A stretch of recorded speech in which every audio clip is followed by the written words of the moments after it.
meus amigos, este é A Última Chamada. Estamos com mais um episódio da Última Chamada. Como a gente havia comentado sobre a nossa série Escatologia Descomplicada, e nós vamos dar sequência a ela, como a gente havia comentado lá no nosso primeiro episódio. Você lembra? O nosso primeiro episódio, onde a gente fez uma cronologia escatológica dos principais eventos, né? E a gente começou ali desde o nascimento, desde da primeira vinda, né, de Cristo, quando Cristo se fez homem, até a consumação ali dos dias, né, até o fim dos tempos. Então a gente fez toda uma cronologia. Se você não acompanhou, ainda não ouviu esse episódio, tá lá na nossa playlist. Acompanhe, entra lá no Spotify e acesse aqui o nosso episódio cronologia escatológica dos principais eventos, ou cronologia dos principais eventos escatológicos. Agora não recordo exato o nome que está lá, mas dá uma procuradinha lá que você vai achar aqui na nossa, no nosso podcast, A Última Chamada. E se você ainda não nos segue, eu te convido a nos seguir aqui, acompanhar, crescer em graça e conhecimento, ok? Aqui você vai sempre ver mensagens relacionadas, né, a essas questões escatológicas. Nós estamos fazendo uma série de mensagens, escatologia descomplicada, tentando trazer aí para uma linguagem mais simples, tentando trazer as coisas de forma mais simples, não tão técnicas como normalmente são nos colocadas, né? Tentando trazer, claro, dentro da nossa visão, dentro da nossa interpretação, né? Obviamente. E também trazendo mensagens de alerta para os últimos dias. Esse é o nosso foco, né? Não trazendo alarmismo ou sendo o propagador do caos, mas trazendo mensagens de alerta, mensagens para os últimos dias, a qual a gente crê que está vivendo os últimos dias. É um momento já de alerta, de parar de perder tempo, como tem sido o nosso lema aqui. Bom, vamos lá, então vamos dar uma sequência. Como a gente havia falado lá no primeiro episódio, a gente vai dar fazendo destrinchando, né, de forma mais aprofundada acerca de tudo que a gente viu lá naquele primeiro episódio, de forma sintética, rápida ali, resumida, né?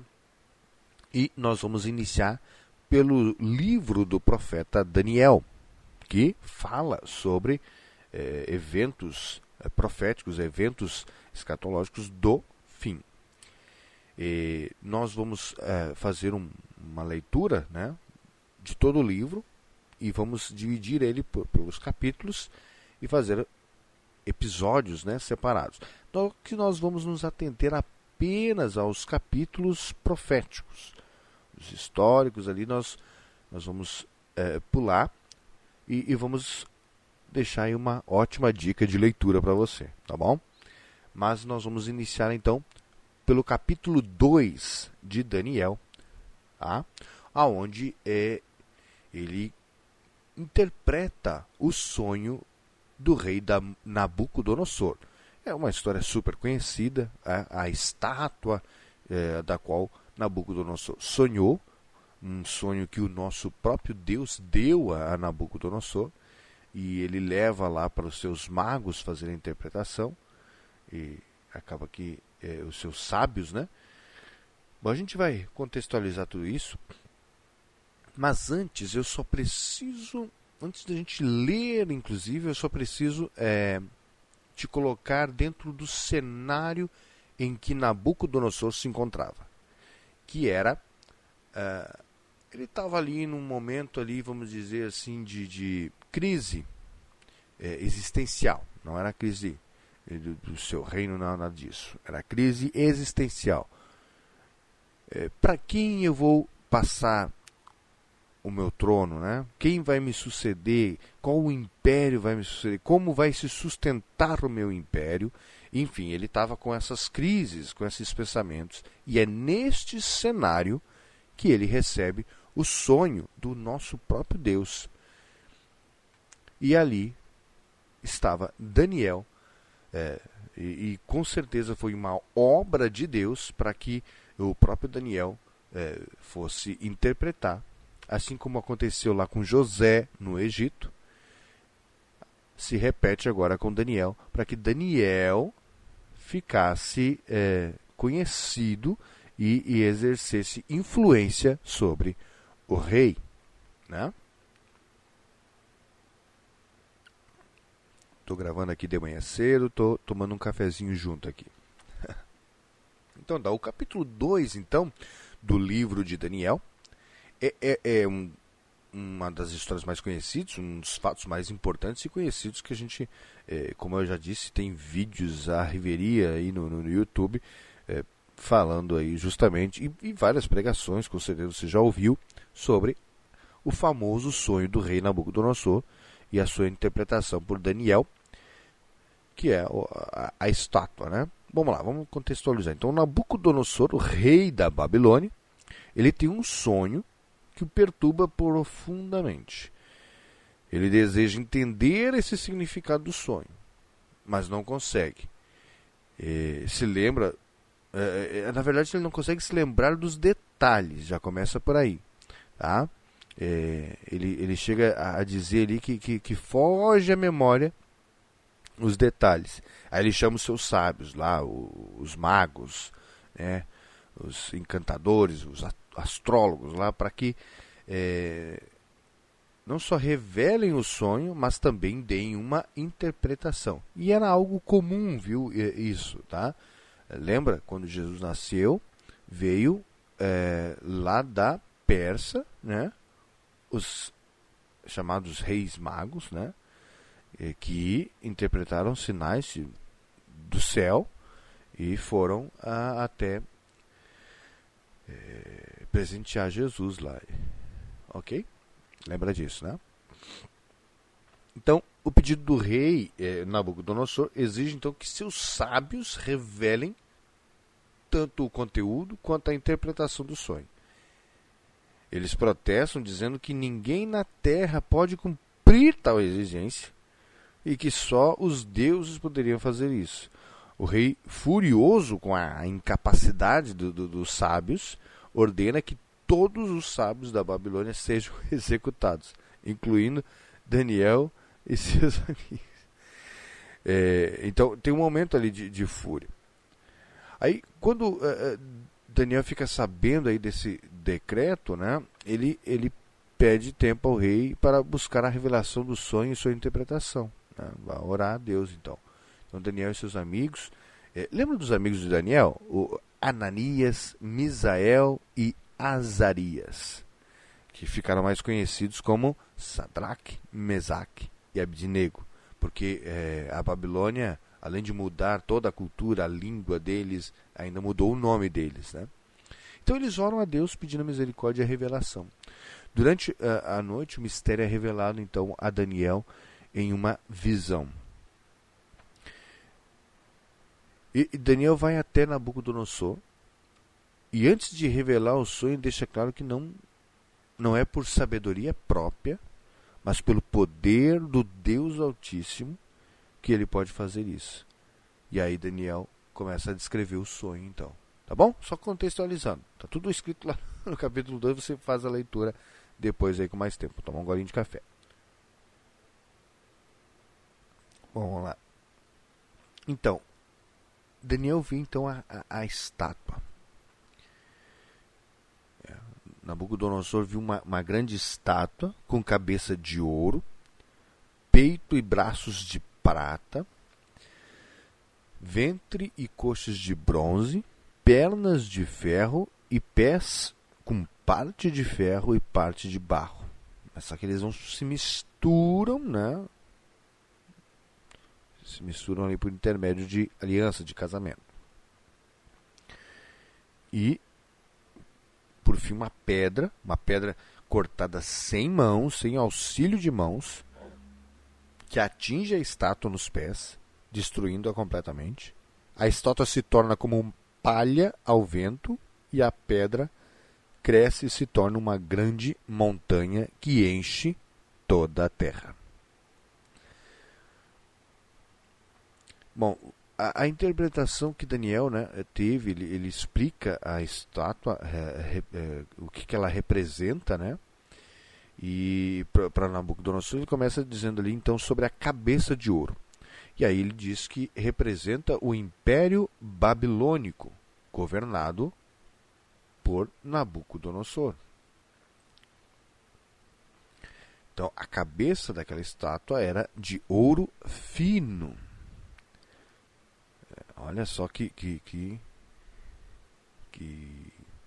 era um material precioso, ouro, né? Ouro fino, ainda faz esse destaque. Né? Isso a gente consegue ver lá. Vamos lá, Daniel capítulo 2, versículo 32. Deixa eu abrir aqui para ver. 32. A cabeça da estátua era feita de ouro puro, ouro fino, e o... daí já vai vamos ficar só com a parte A aqui do versículo, daí ele já pula. E aí, a gente vê no 37, no versículo 37, que ele explica sobre essa parte da estátua. Ó rei, tu és rei dos reis, a quem o Deus do céu tem dado o reino, o poder, a força e a glória. No 38, e em cuja mão ele entregou os homens de todas as nações, onde quer que habitem, os animais e as aves do céu, e te fez reinar sobre todos eles. Tu és, portanto, a cabeça de ouro. 39. Mas depois de ti se levantará outro reino inferior ao teu, e um terceiro reino feito de bronze, o qual terá domínio sobre toda a terra. O que você vê ali que os materiais vão perdendo a qualidade, né?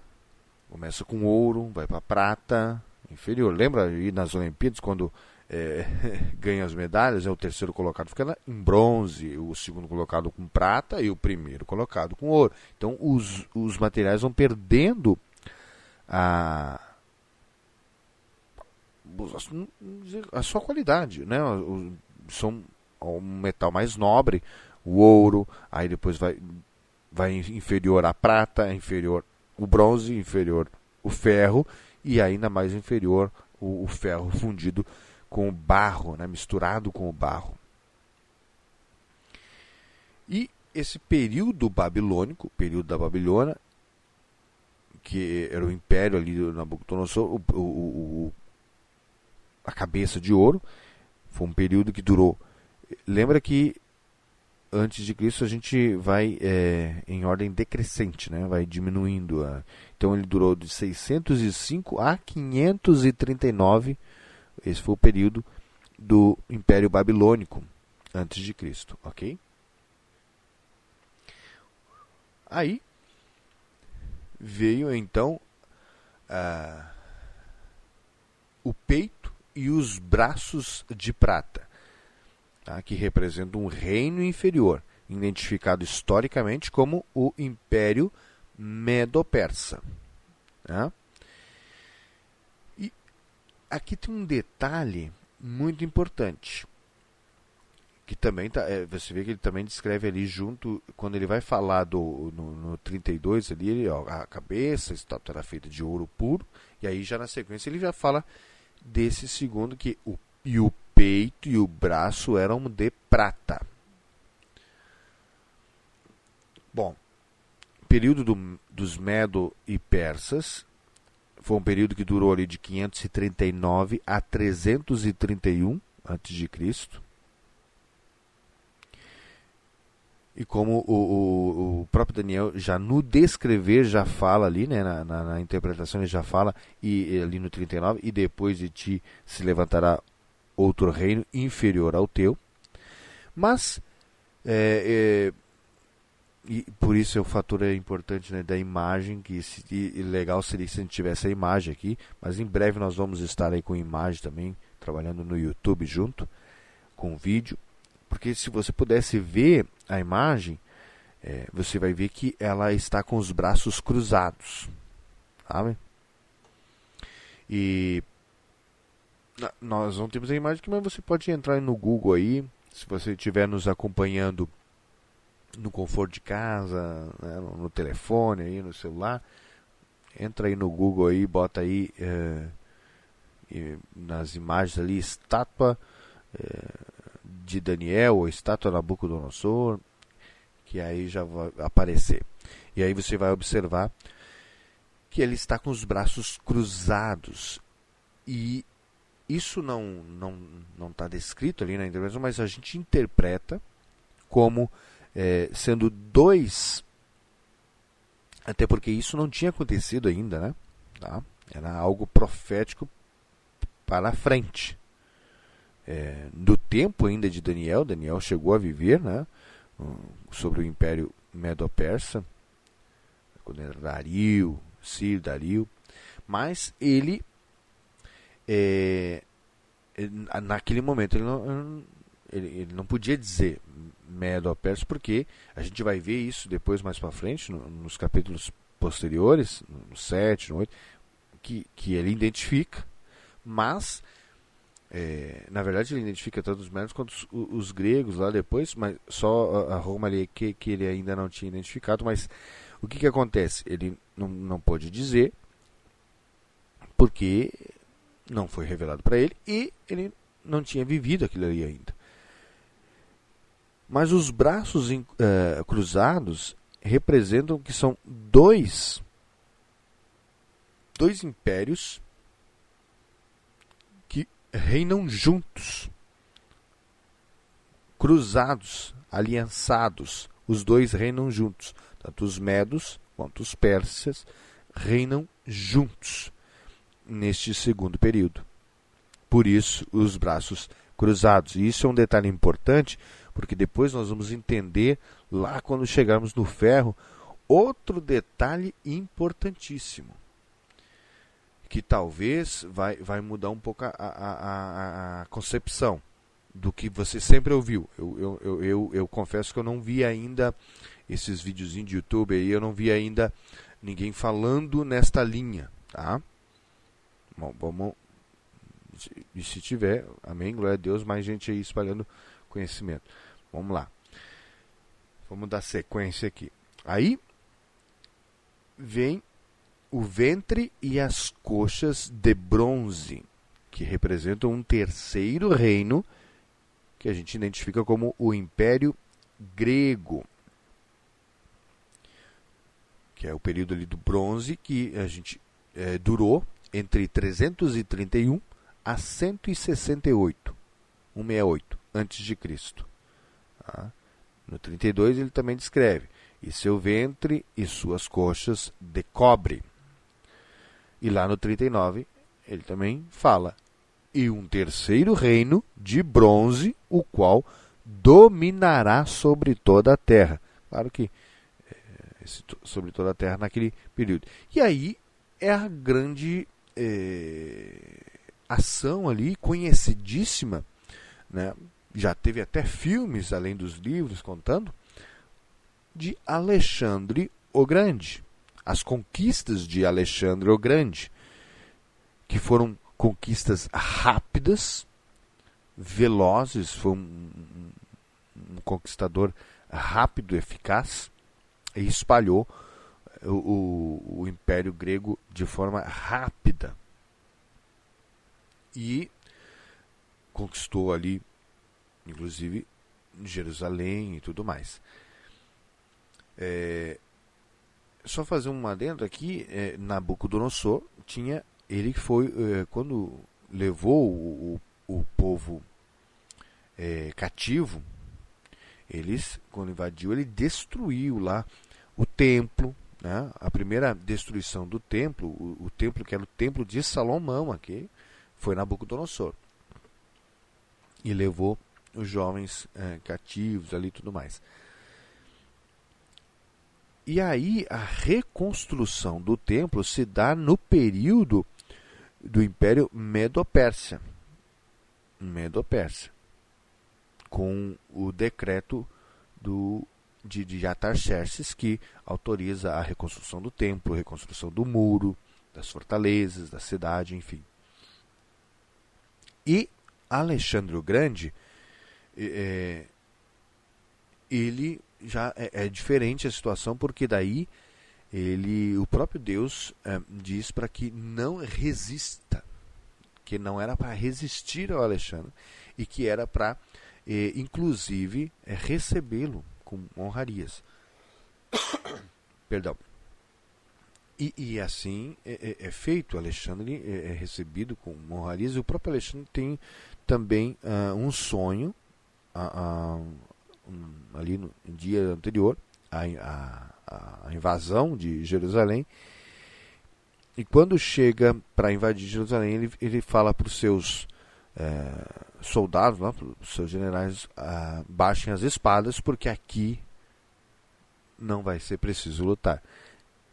E aí, o próprio Deus tinha dado esse sonho, com certeza, para Alexandre o Grande, e de fato ele é recebido ali com honrarias. Aí o que acontece? Alexandre o Grande retribui isso e ele diz: olha, vamos permitir que vocês adorem o Deus de vocês, que vocês mantenham as suas práticas de cultos e enfim, não vai haver necessidade de adorar os nossos ídolos e o que ele fez nos outros lugares, entendeu? Então foi uma obra de Deus ali naquele momento. Estou fazendo esse adendo aqui histórico.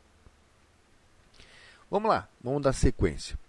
Aí vem as pernas de ferro, que representam um quarto reino, forte como ferro, e a gente identifica ele como o Império Romano, que inclusive era como ele era conhecido, uma característica, né? Império de Ferro.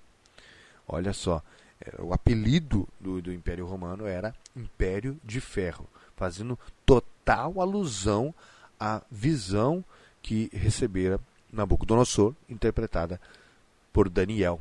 Tá? Golinho de café. E aí no verso 33 a gente já vê ele falando as pernas de ferro. Agora, vamos fazer uma leitura no verso 40. E haverá um quarto e último reino, este forte como o ferro, pois o ferro tem o poder de quebrar e esmigalhar tudo.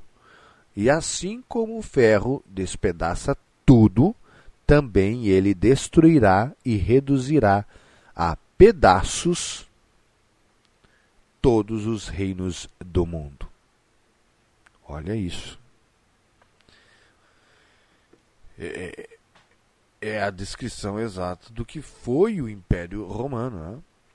Então, depois que Alexandre o Grande morre, os seus 4 generais ali assumem. Não há consenso, há divisões. E é nesse contexto que entra, que vem Roma. E Roma, o período de Roma foi 168 a.C. a 476 depois de Cristo. Foi um período longo, né? Período longo.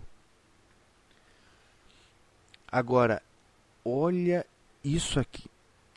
E é importantíssimo esse simbolismo, assim como no período ali da prata, dos braços e do peito, né? O peito e seus braços eram 2 braços cruzados, entrelaçados, mostrando que eram 2 impérios operando juntos.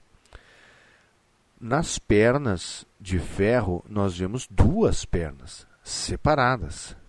2 pernas separadas. O Império Romano, ele começa, e com a sua expansão, né? Com a sua expansão, ele se divide em 2. Isso é contexto histórico, tá? Flávio Joséfo explica, o historiador da época, ele explica exatamente essa divisão, como ocorreu. Eles começam a formar os exércitos com povos, inclusive, daquele local, do local, para facilitar a logística. com essa divisão, nós temos o Império do Ocidente, tá? Com base em Roma, e seria o lado, vamos dividir assim em dois lados, o lado esquerdo como Ocidente, Roma, e aí engloba toda aquela área europeia, todo o lado europeu, o Grande Mar, como eles se referiam, que era o Mar Mediterrâneo ali, aí pegavam partes do continente africano e toda a Europa. Né? E aí o lado direito, o Império do Oriente, com base em Constantinopla. E aí pode ver que foi tudo em volta do Mar Mediterrâneo ali, né? E aí sim, aí ali pega parte da África, ali onde fica o Egito e tudo mais. Aí a parte lá de cima, onde enfim, a parte árabe que ali, né? E ali é onde fica Israel, tudo mais. Toda essa região ali, o Império do Oriente. E essa divisão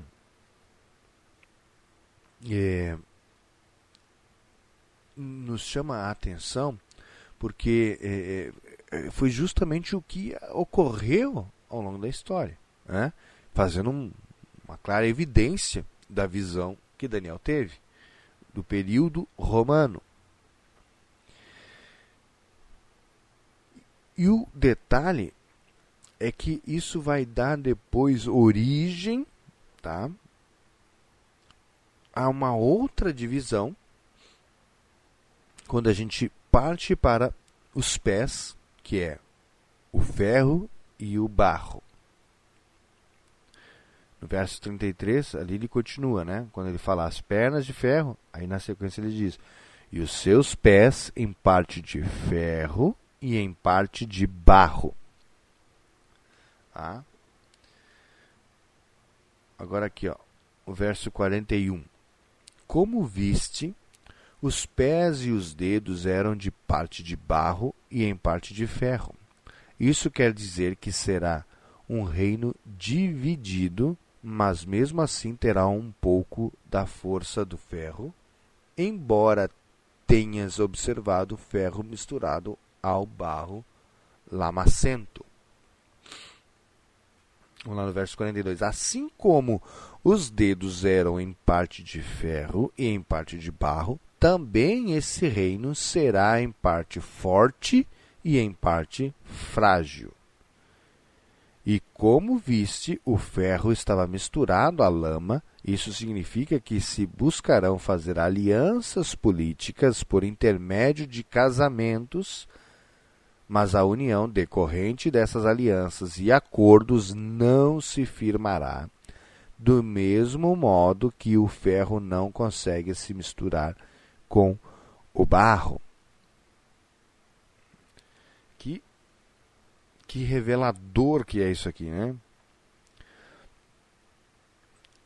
Olha só, eu acho muito revelador, porque se a gente olhar para o contexto histórico, nós vamos ver justamente essa divisão ocorrendo, né? Ocorrendo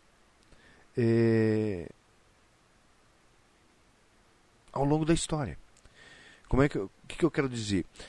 Se você ver essa divisão, aquela divisão ali deu origem ao que nós conhecemos como Europa, né? Os povos, os países já estavam lá, já existiam, mas foi a partir do Império Romano, com suas construções, estradas, que criaram o que nós chamamos hoje de mundo globalizado. Foi a partir do Império Romano que se iniciou o período das Cruzadas, que os próprios maçons tiveram a sua ascensão, né? E aí nós temos essa divisão que vai nos apontar para o tempo do fim, nos pés.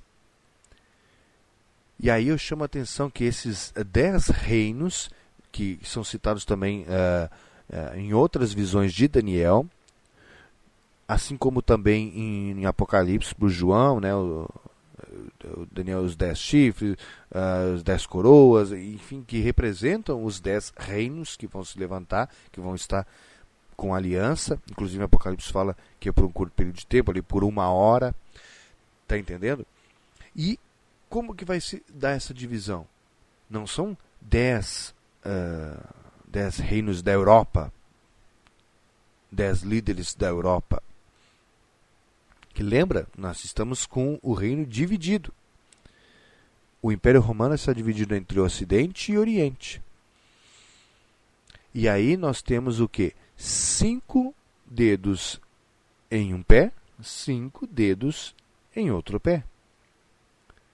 Então nós vamos ter 5 líderes, 5 reis, vindos, oriundos ali da Europa, e 5 reis oriundos, vindos ali do Oriente.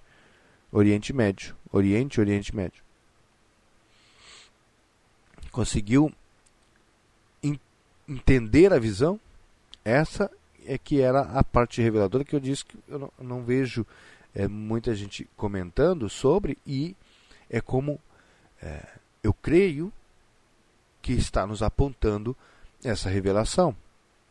Da onde virão os reinos que vão se unir no final dos tempos, nos últimos dias. Um período ali de grande tribulação. 5 vindos da Europa e 5 vindos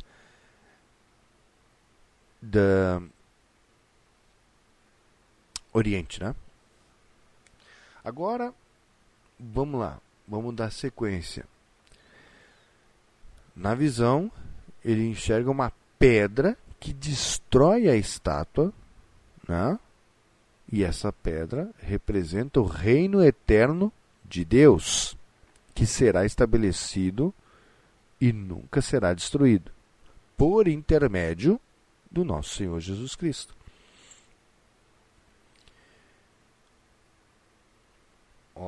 Vamos dar sequência aqui à leitura. Peraí.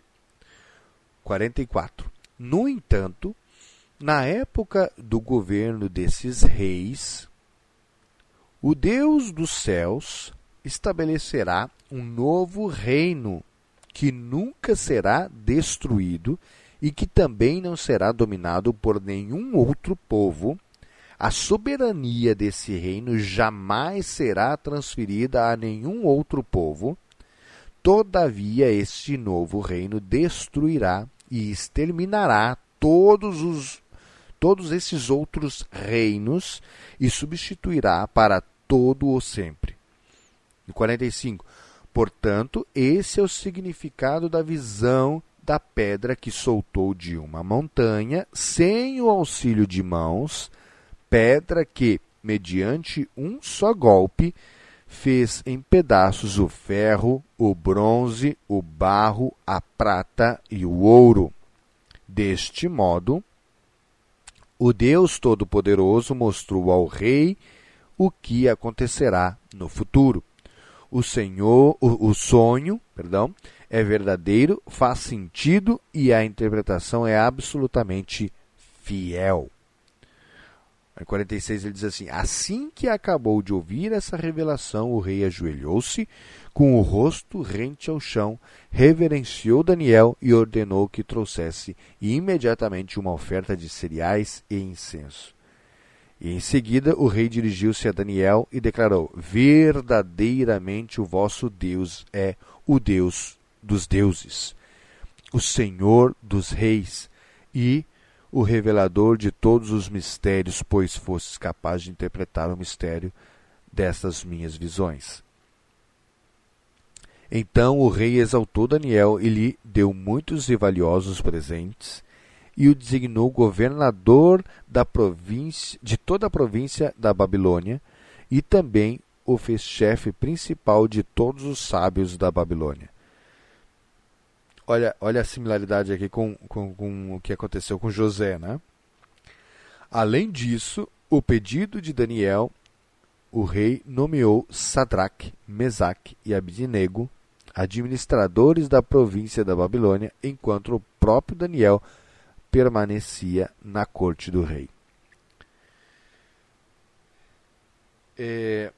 Olha, é tremendo, tremendo isso aqui. Você vê a ação de Deus, todo o plano, né, que Deus arquitetou aqui para colocar Daniel em uma posição estratégica, tanto Daniel quanto os seus amigos ali, em uma posição estratégica. Mas o destaque é para o reino eterno. A pedra que se solta da montanha, sem auxílio de mãos,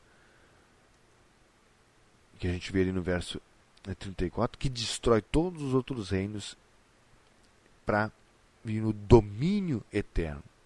E essa pedra é Jesus. Olha, quase virei o café aqui. Deixa eu tomar esse restinho aqui para não correr o risco de virar. Essa pedra é Jesus. E ela atinge os pés da estátua, assim como será e foi descrito em Apocalipse, né, quando Jesus vier de novo, a segunda vinda, com poder e grande glória, e vai destruir o anticristo, os seus aliados, falso profeta, lançando-os no lago de fogo, e inaugurando ali o período milenar, depois posteriormente passando o reino para o seu pai, o reino eterno. E a montanha também simboliza reinos, né? Quando usa a expressão, assim como usa para o mar, né? Como povos, né? Inclusive cita ali o grande mar, que eles se referem ao mar Mediterrâneo, e faz a referência à geolocalização deles ali, e também a isso, a grandiosidade do que foi o Império Romano, porque tem esse sentido aí de povos, nações, né? O mar, quando cita mar, e montanha tem esse sentido de reino também, assim como o chifre de poder, entendeu? São simbolismos. E aí, aqui está simbolizando o reino de Deus, né, que jamais passará. E se cumprindo as promessas que foram feitas para nós. Então, este foi a visão do rei Nabucodonosor, interpretada por Daniel. Deixa eu ver como é que a gente está de tempo aqui já. Tá, estourou. Passamos já, falamos além do limite. Mas eu creio que a gente conseguiu passar, né, o que precisávamos aqui nesse episódio inicial aqui do capítulo 2. E na sequência nós vamos ver o capítulo 7 de Daniel, o capítulo 8, o capítulo 9, o capítulo 10 e o capítulo 12. Talvez o capítulo 9 a gente vai ter que fazer em 2 episódios aí para a gente focar um pouco mais na questão das 70 semanas e tudo mais. Vamos ver se a gente consegue. É porque eu falo demais, acaba me enrolando um pouco, né, e me estendendo um pouquinho. Aí talvez a gente vai ter que fazer em 2 episódios. Vamos tentar ver se a gente consegue fazer em um episódio só para nós. E aí a gente encerra o livro de Daniel. Aí depois a gente vai dar sequência aí. Mas eu te convido a nos acompanhar os estudos, para que você possa crescer em graça e conhecimento, e principalmente em preparação, para que você venha estar preparado para interpretar o tempo que você está vivendo agora, para que você consiga enxergar os sinais, para que você consiga estar preparado. Essas visões, essas profecias foram nos dadas para que nós estivéssemos preparados e não fizéssemos como os antepassados, que não reconheceram a vinda do Messias, de Jesus, que foi profetizado ao longo do Velho Testamento, e não reconheceram. Então que a gente possa ter conhecimento e reconhecer, que nós sejamos aqueles que reconheceram, que seguiram Jesus. Amém? Para que a gente possa ser guardado por Deus no momento difícil que vai vir, a grande tribulação, e nos encontrarmos com o nosso Senhor Jesus nos ares. Amém? Então, para concluir, Nabucodonosor ficou impressionado e reconheceu a sabedoria de Daniel e o poder do Deus Altíssimo, do Deus que Daniel serve. E ele promove então Daniel a uma posição alta, concede honras aos seus amigos, e assim esse capítulo ele destaca a soberania de Deus, a fidelidade de Deus, e principalmente com o starter ali das visões, dos sonhos que Daniel ia ter ainda sobre o tempo do fim. Ok, muito obrigado. Chegamos ao fim de mais um episódio. Eu quero te convidar para que você nos siga aqui, nos acompanhe, ative as notificações, vai lá, clica lá no coraçãozinho lá, para que você, sempre que a gente subir um episódio novo, você seja notificado. Continue nos acompanhando aqui para que a gente cresça em graça e conhecimento, tá bom? O espaço aí dos comentários está aberto. Você pode inclusive enviar perguntas, se tiver ao nosso alcance aqui do conhecimento, vamos tentar esclarecer, tá bom? Deus abençoe, muito obrigado e até o próximo episódio.